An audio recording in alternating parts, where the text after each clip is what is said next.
আমরা বহুদলীয় গণতন্ত্রে বিশ্বাস করি, অথচ আপনার একটা সম্ভাব্য একটা রাজনৈতিক দলের আত্মপ্রকাশের ক্ষেত্রে আমরা শঙ্কিত কিনা বা চিন্তিত কিনা অথবা বাধা দিচ্ছি কেন ইত্যাদি, এটা একেবারেই মানে সঠিক না। আমরা বহুদলীয় রাজনৈতিক ব্যবস্থা, অনেকগুলো রাজনৈতিক দল থাকবে। বাংলাদেশে তো শেখ হাসিনা বলবো 43টা পলিটিক্যাল পার্টি ছিল, কথিত সুপ্রিম পার্টি, কথিত জাকের পার্টি ইত্যাদি ইত্যাদি। আপনি দেখবেন যে গোলাপ ফুল মার্কেটে জাকের পার্টি ছিল, ওরা যখন মজলিস করতো বাস ভরে আসতো তখন হাজার হাজার হাজার হাজার মানুষ আসতো, মনে হতো দেশে গোলাপ ফুলে ভরে গেছে, এরকম একটা অবস্থা।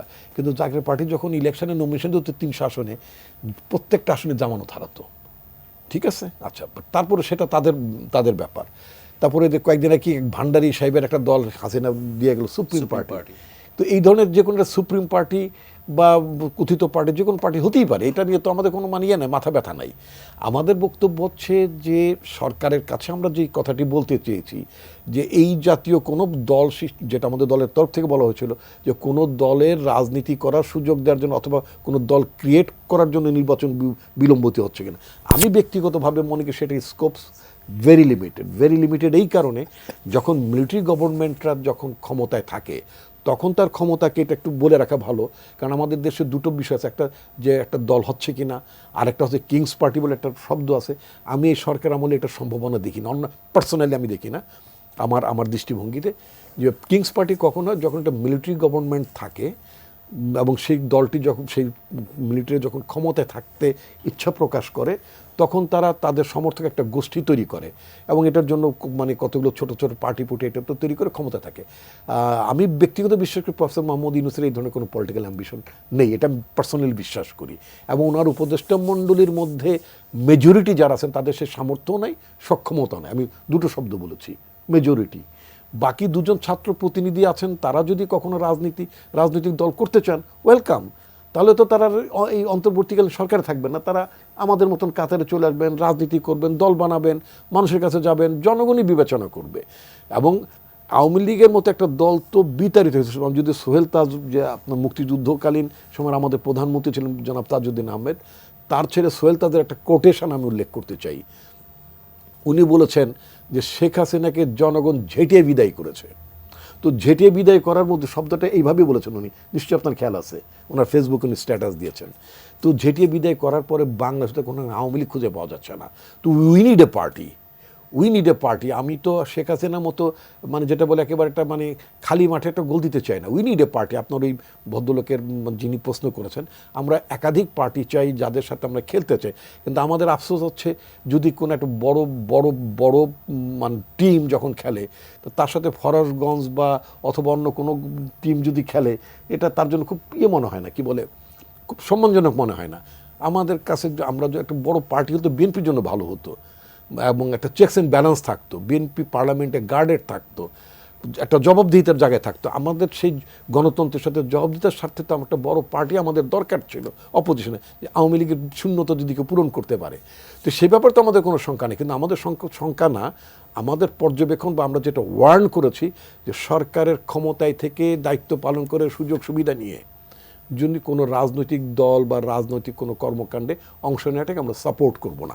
এবং এটা তো ডেমোক্রেটিক্যালি এটা আমি বলতেই পারি, এই আমার পর্যবেক্ষণ থাকতেই পারে, তাই না? ছেলেদের মধ্যে নতুন দল হতেই পারে। আসামের আপনার মানে প্রফুল্ল মোহন্তর, আপনি নিশ্চয়ই নাম শুনে থাকবেন, উনি একসময় অল আসাম স্টুডেন্টস ইউনিয়নের নেতা ছিলেন, আসুর নেতা ছিলেন, পরবর্তী তিনি আসামের মুখ্যমন্ত্রী হয়েছিলেন। আমাদের ছেলেদের মধ্য থেকে যদি কেউ মানে তারা যদি একটা নতুন রাজনৈতিক দল খুলতে পারেন, আমি তো সবচেয়ে বেশি আনন্দিত হব। কারণ আমি নিজে একসময় ছাত্র রাজনীতি করেছি, তাই না?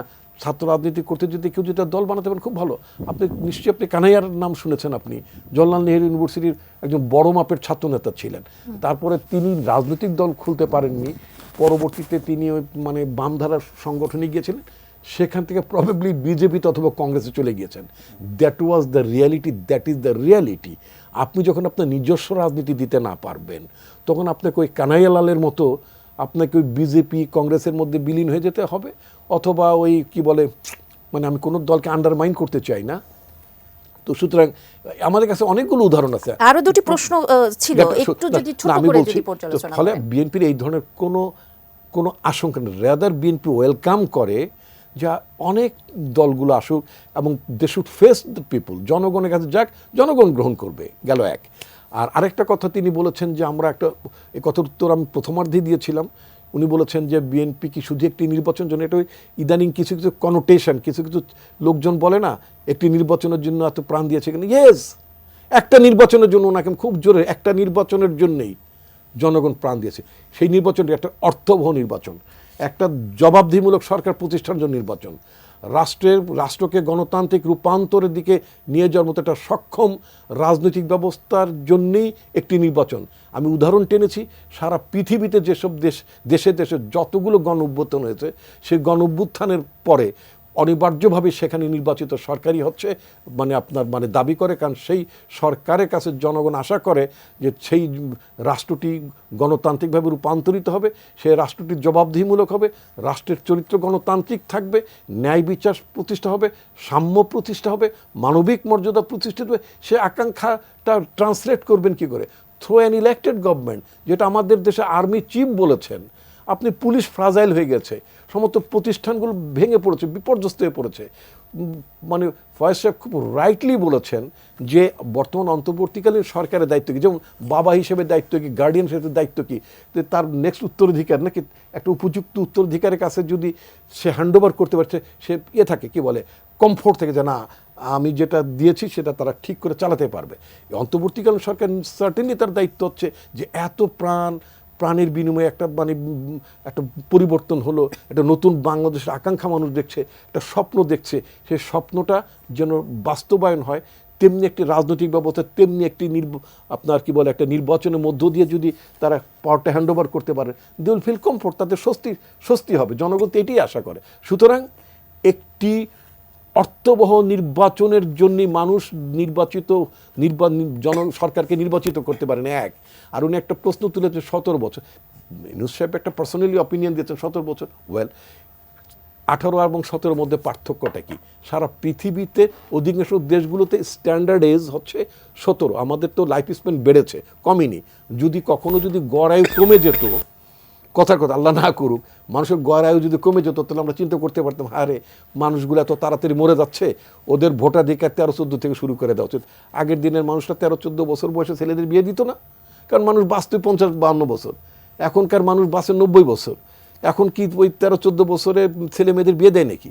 তো সুতরাং বয়স নিয়ে অযথা বিতর্ক বাড়ানোর কোনো দরকার নেই। আমাদের একটা কমিশন তো গভর্নমেন্ট করেছে, যে আপনার ন্যাশনাল কমিশন ফর ইউনিটি। যদি কোনো বিষয় যদি ঐক্যমতের প্রশ্ন আসে, সেটা সরকার বিশ্বের রাজনৈতিক দলগুলোকে আলোচনা করবে।